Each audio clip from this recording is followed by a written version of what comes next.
ये वार्ड 70 का एक काम है जो नाला कई वर्षों से जाम था। वो पाइपलाइनें थी, कागज में तो हालांकि पार्षद साहब यहीं खड़े हैं, लेकिन इनके सामने ही मैं कह देता हूँ, क्योंकि हम तो गांधी टीवी वाले हैं, सच कहने से डरते नहीं हैं।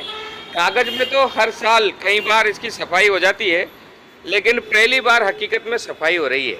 ये देख सकते हैं आप, यानी कागज में सफाई होने के बावजूद कभी नाले की मिट्टी बाहर नहीं निकली, और आज पहली बार सफाई हो रही है। तो पार्षद साहब, आपसे क्या कहना चाहेंगे? मैं तो इस बारे में कुछ भी नहीं कहूँगा। जो आप प्रैक्टिकली देख रहे हैं वो आपके सामने है। यहाँ पर पब्लिक है, इन्हीं से पूछें तो ज़्यादा बढ़िया रहेगा। पब्लिक है हमारे सामने। वैसे मैं मानसरोवर में 1988 से आ गया था। उस समय ये सारे नाले चालू थे, लेकिन जैसे जैसे पब्लिक बढ़ती गई, जैसे जैसे लोग आते गए, उन्होंने नालियों को कवर करके और बंद कर दिया। उसके बाद में सफाई की प्रॉपर व्यवस्था नहीं होने के कारण आज हालत ये है कि पूरी नाली बंद है। ऊपर का बरसात का पानी आता है, 12 मकानों का किचन का पानी आता है, वो इसी में अंदर जाता रहता है। और ये जो मकानों की नींव बनी रहती वो भी कमज़ोर होती जा रही है। और एक आप देख रहे हैं, ये नाला है, ऊपर से ये दुकानें बनी हुई है। दुकान की ये चबूतरा टाइप इन्होंने बना रखा है, लेकिन अब ये चबूतरा टाइप बन गया तो अब इसमें नीचे अंदर घुस के कोई मिट्टी हटा भी नहीं सकता। तो अब ये देखो, बनाने के बाद ये काटा गया है, ये काट के फिर अंदर से जगह जगह काटा गया है। ये दूसरी दुकान है, आप देख सकते हैं, यहाँ भी काटा गया है। तो जो सबसे बड़ी समस्या थी वो यही थी कि सफाई कहाँ से करें, और अगर कोई सफाई करने के लिए कर्मचारी आए तो वो घुसे कहाँ नाली में।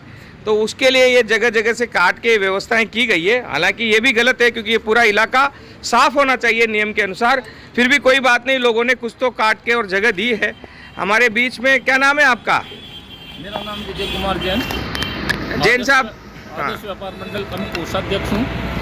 आप आदर्श व्यापार मंडल के कोषाध्यक्ष हैं, और ये पहली बार ऐसा कार्य हमें देखने को मिल रहा है कि काट काट के जगह से मिट्टी निकाली जा रही है। तो क्या अब आपको विश्वास है कि ये हर वर्ष 2 या 3 बार में हो जाया करेगा, और ये पानी का जो भराव हो जाता है बारिश में वो होगा नहीं? ये सबसे बड़ी बात है, व्यापारियों ने जो नालों को कवर कर दिया है उस वजह से सफाई नहीं हो पाती है। सरकार चाहती है सफाई करवाए, लेकिन जब व्यापारी नहीं चाहता, उन्होंने कब्जे कर लिए, नाले पे कब्जे कर लिए, तो कहाँ से सफाई होगी। दूसरा ये, मैं 2007 से इस बाज़ार में हूँ, तब से पहली बार इस टाइप से सफाई देख रहा हूँ। मैं धन्यवाद दूंगा हमारे पार्षद महोदय रामवतार जी गुप्ता को, जिन्होंने अथक प्रयास करके और अपना बजट पास करवाया और व्यापारियों को समझा के इस तरह से कार्य करा रहे हैं। रामावतार जी कि किसी को रामावतार जी हैं, और रामावतार जी के बारे में अभी हम दिन भर इनके साथ ही थे। एक एपिसोड और बनाया है हमने, दूसरा एपिसोड और बना रहे हैं।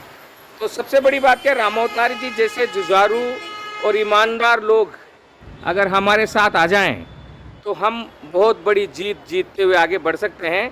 अब इस काम को करवाने के लिए रामावतार जैसे ईमानदार और जुझारू पार्षद को 3 जगह पर लड़ना पड़ा है। एक, अधिकारियों से इसका बजट पास करवाने के लिए, और फिर उसका काम करवाने के लिए यहाँ पर अपने लोगों से लड़ना पड़ा, और उसके बाद व्यापारियों से भी लड़ना पड़ा कि आप अपनी ये जो चबूतरा बना लिया इसमें से काट के जगह दो इसको साफ करने के लिए। तो कोई खुश नहीं है, लेकिन ऐसे लोगों से भारत माँ खुश है, क्योंकि वे देश के विकास के लिए काम कर रहे हैं। और आज ये नाराजगी जरूर व्यापारियों की हो सकती है, लेकिन जब व्यापारी बारिश में यहाँ बैठे होंगे और पानी सड़क पर फैलने के बजाय इस नाले से सुगमता के साथ आगे निकल जाएगी, तब बड़े खुश होंगे, तब इन्हें दुआई देंगे। रामावतार जी, क्या कहना चाहेंगे आप? अगर ऐसा काम आप करते हो तो कहाँ कहाँ बाधाएं आती है, और आगे आपके क्या प्लानिंग से वार्ड को लेकर? मेरी इस मामले में एक ही कहना है कि यदि आप विकास करने के लिए कुछ करना चाहते हैं तो उसके लिए आपको आगे बढ़ने के लिए लोगों की नाराज़गी को दरकिनार करना होगा और लोगों को समझाना होगा। ऐसी बात नहीं है, लोग समझते हैं और लोग साथ भी आते हैं। यदि 10% लोग भी जब साथ आ जाते हैं, जैसे कि हमारे जैन साहब हैं, इस पूरे प्रोजेक्ट में जैन साहब का मेरे को शुरू से साथ रहा है, बिल्कुल मेरे साथ जाते हैं। कहीं भी कोई दुकानदार कोई किसी प्रकार की किंतु परंतु करता है, दुकानदार को भी समझाते हैं। और ये जो प्लानिंग हमने ली है बीच बीच में कट बना के और यहाँ फेरो कवर लगाने की, ताकि भविष्य में भी सफाई हो सके, ये सारी योजना हमारे जैन साहब की हैं, जो यहाँ व्यापार मंडल के कोषाध्यक्ष हैं। ठीक है।